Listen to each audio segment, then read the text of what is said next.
Corporate दुनिया की बड़ी समस्या है कि जो दिल के मरीज़ हैं उनके साथ एक बिज़नेस है, एक खिलवाड़ है, एक कन्फ्यूजन है, एक परेशानी है, एक डर है।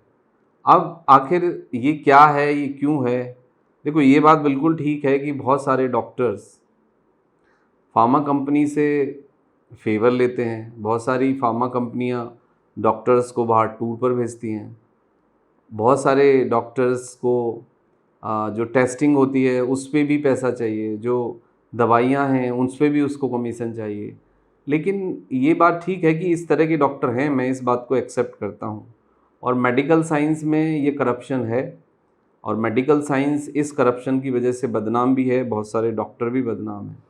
लेकिन ये परसेंटेज बहुत ज़्यादा नहीं है, ऐसे कुछ हॉस्पिटल्स, कुछ डॉक्टर हैं, ये बात बिल्कुल एक्सेप्ट करनी चाहिए। अब इसके पीछे कारण ये है कि हमारी सोसाइटी ने डॉक्टर को एक रईस आदमी के रूप में एक्सेप्ट किया है, एक रईस इंसान के रूप में एक आम आदमी डॉक्टर को समझता है।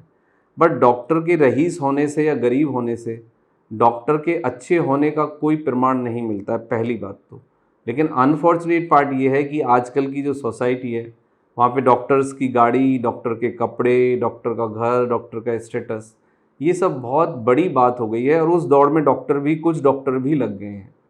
अब एक बात बताइए कि 1 करोड़ की गाड़ी से या BMW होने से डॉक्टर अच्छा है या बुरा है, या डॉक्टर डेडिकेटेड है या नहीं है, डॉक्टर ने अच्छे से पढ़ाई करी है या नहीं, डॉक्टर प्रोफेशनली ऑनेस्ट है या नहीं, इसका कोई लेना देना नहीं है। बल्कि संभावना इस बात की है कि यदि डॉक्टर्स बहुत ज़्यादा पैसा अर्न करने की कोशिश कर रहा है, बहुत ज़्यादा रईस है, तो फिर मसला गड़बड़ हो सकता है, क्योंकि अल्टीमेटली कॉस्ट तो वो फीस से ही आनी है।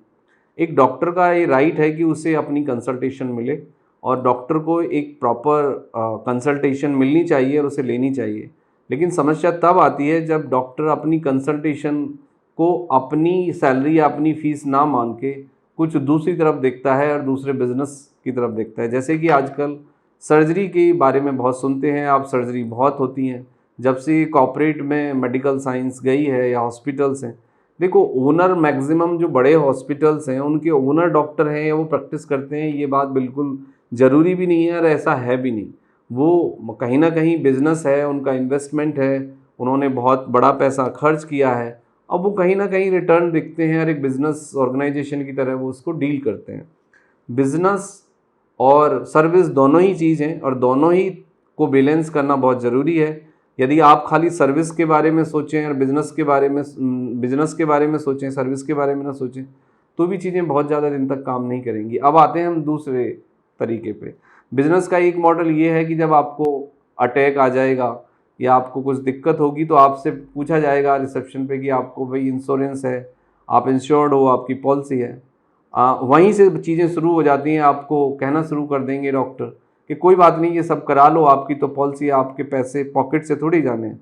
एंजियोग्राफी की बात होगी, और सबसे अनफॉर्चुनेट पार्ट ये है कि एंजियोग्राफी और एंजियोप्लास्टी के बारे में डिस्कशन शुरू हो जाता है, बात शुरू हो जाती है, और पेशेंट को इवन कुछ जगह देखा गया है कि फर्स्ट लाइन ट्रीटमेंट या जो मेडिकल मैनेजमेंट है या जो एंटीकोगुलेंट थेरेपी है या जो बीपी बढ़ने के बाद, दौरा पड़ने के बाद जो एक इमीडिएट इमरजेंसी ट्रीटमेंट देना चाहिए, और इमरजेंसी ट्रीटमेंट के बारे में एक्सीलेंस नहीं होती है। और इमरजेंसी फिजिशियन भी वहाँ नहीं मिलेंगे आपको, बस नॉर्मल से डॉक्टर मिलेंगे कि जो खाना पूर्ति करते हैं, और बस उनका एम यही रहता है कि एंजियोग्राफी कराओ। ये और एंजियोग्राफी के बाद फिर चीज़ें वहाँ पे शुरू होती हैं। ये बात सही है कि बहुत सारे लोगों को इमीडिएटली एंजियोप्लास्टी या बाईपास की ज़रूरत होगी या किसी सर्जिकल प्रोसीजर की ज़रूरत होगी, लेकिन ये मैक्सिमम लोगों में ये देखा जाता है कि नॉर्मल ही चीज़ें ठीक नहीं होती, एंजियोग्राफी और एंजियोप्लास्टी के बाद ही चीज़ें ठीक होती हैं।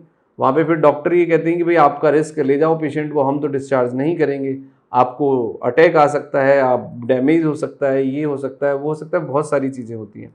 देखो, आप एंजियोप्लास्टी कराएं या ना कराएं, एंजियोग्राफी कराएं ना कराएं, एंजियोग्राफी कुछ केसेस में ज़रूरत होती है, क्योंकि एक्यूरेट हम एंजियोग्राफी से ही समझ सकते हैं कि ब्लॉकेज कितना है, क्या डैमेज है, हार्ट कितना डैमेज हुआ है, रप्चर तो नहीं है, बहुत सारे फैक्टर्स होते हैं। तो उसमें कोई प्रॉब्लम नहीं है एंजियोग्राफी में। लेकिन देखा ये जाता है कि बहुत सारे केसेस ऐसे हैं कि जो मेडिसिन मैनेजमेंट से, लाइफ स्टाइल मॉडिफिकेशन से ठीक हो सकते हैं, उनको भी वो एंजियोप्लास्टी कर देते हैं। और कहीं ना कहीं इसमें एक हॉस्पिटल का इंटरेस्ट होता है क्योंकि कंसल्टेशन में आप 500 रुपये से 5,000 रुपये तक ले सकते हो, लेकिन यदि सर्जरी होगी तो पेशेंट एडमिट भी होगा और प्रोसीजर के पैसे ज़्यादा होते हैं, सर्जरी के पैसे ज़्यादा होते हैं, 1.5-2.5 लाख का बिल बन जाता है। तो कहीं ना कहीं हॉस्पिटल के अपने इंटरेस्ट हैं, अपने खर्चे हैं और उसके पीछे बिजनेस भी है। एक दूसरा बिजनेस मॉडल है कि आपको डॉक्टर साहब बोलेंगे कि भाई हम नेचुरल बाईपास करेंगे, जो कहा जाता है कि ECP, उन्होंने एक मशीन लगा रखी है जिससे वो काउंटर पल्सेशन की प्रक्रिया के द्वारा कहते हैं कि भाई हमने आपकी जो बंद नलियाँ थी उनको भी खोल दिया है और now you are free from risk. लेकिन ऐसा कुछ नहीं है, कोई भी रिस्क के थ्रू नहीं होता। नेचुरल बाईपास होता है। ECP is not a natural bypass. और ये एक बिजनेस का सेकंड मॉडल है। इसमें क्या होता है कि वो 1.5-2 लाख रुपए एक साल का सेटअप बनाते हैं आपको। वो बोलेंगे आपको कि आप फैट फ्री खाना खाओ, फैट बिल्कुल छोड़ दो।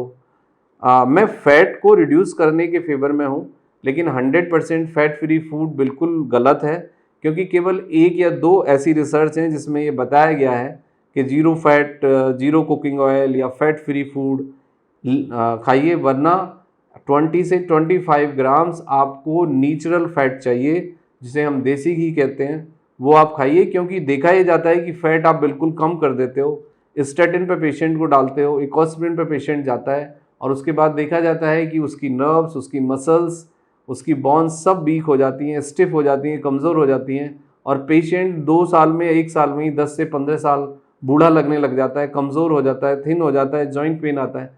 तो ऐसी ज़िंदगी का क्या फ़ायदा है जिसमें मल्टीपल पेन है, जिसमें स्ट्रेन है, जिसमें दर्द है, जिसमें दुख है। क्योंकि कार्डियोलॉजिस्ट का ही रहता है, या फिर इस तरह के जो बिजनेस मॉडल जिन्होंने डेवलप कर रखे हैं कि कम से कम फैट, कम से कम शुगर शरीर में जाए, वो मैं इंटेंशंस उनकी समझता हूँ कि वो एक रीज़न है कि दिल की फंक्शनिंग को वो इम्प्रूव करना चाहते हैं। लेकिन ये कोई साइंटिफिक ट्रायल रिसर्च के बाद चीज़ें हो नहीं हैं ये। इसमें कुछ रिसर्च हैं जो ऐसा कहती हैं, लेकिन कुछ रिसर्च सेम टाइम ऐसी हैं जो देसी घी खाना, फैट लेने को ज़रूरी मानती हैं। और मैं ये मानता हूँ प्रोटीन, फैट, विटामिन्स और मिनरल्स शरीर को चाहिए और एक कॉम्बिनेशंस में चाहिए। बिल्कुल किसी चीज़ को स्टॉप कर देना, जीरो पे लाना गलत है, मूर्खता है। क्योंकि नेचर ने जिस तरह से फूड को बनाया है, नेचर ने जिस तरह से बॉडी को बनाया है, और यदि किसी इंसान ने एनाटॉमी, फिजियोलॉजी और नेचर को यदि अच्छे से पढ़ा है, तो वो जीरो पे नहीं लेके जाएगा, मतलब 100% फैट बंद नहीं कराएगा और 100% फैट कभी बंद करना भी नहीं चाहिए। उसके अपने नुकसान होते हैं। और ये लोग कुछ सेशन कराएंगे आपको, फूड बताएंगे, एक्सरसाइज बताएंगे, उसके नाम पर ये 1.5-2 लाख रुपए हर साल का आपसे लेंगे और ये पूरे जीवन भर के लिए हर साल का एक प्रोसेस आपके साथ बन जाएगा।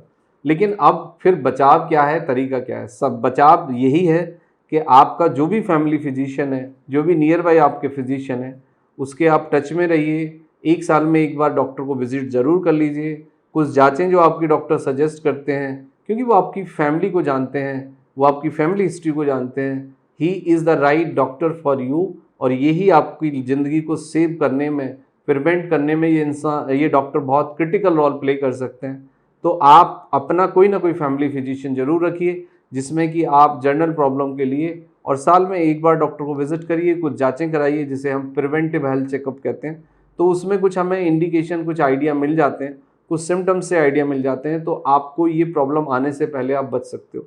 दूसरी बात है कि सही बचाव है कि आप डिब्बा बंद खाना, अल्कोहल ये अवॉइड करें, नॉन वेज अवॉइड करें। यदि नॉन वेज खाते हैं तो आप फिजिकली एक्टिव लाइफ स्टाइल जिएँ और कैलोरी को समझें, उतनी ही कैलोरी लें जितनी आपको आवश्यकता है। स्ट्रेस मैनेज करें, अच्छी नींद लें, डेली बेसिस वॉक करें, डीप ब्रीदिंग करें, तो इससे आप बच सकते हैं। और डेली एक कोई ना कोई फ्रूट्स खाएं। और हाँ, उम्र बढ़ने के साथ साथ अपने खाने में फैट और शुगर यानी चीनी ये कम करें, नेचुरल फूड लें, लिक्विड इनटेक बढ़ाएं, डीप ब्रीदिंग करें, स्लीप की क्वालिटी पे काम करें, तो आप इससे बच सकते हो, दिल दिमाग के दौरे से बच सकते हो। और फिर इस तरह का जो कंडीशन है वो शायद आपके साथ डेवलप ना हो। Thank you very much and take care yourself.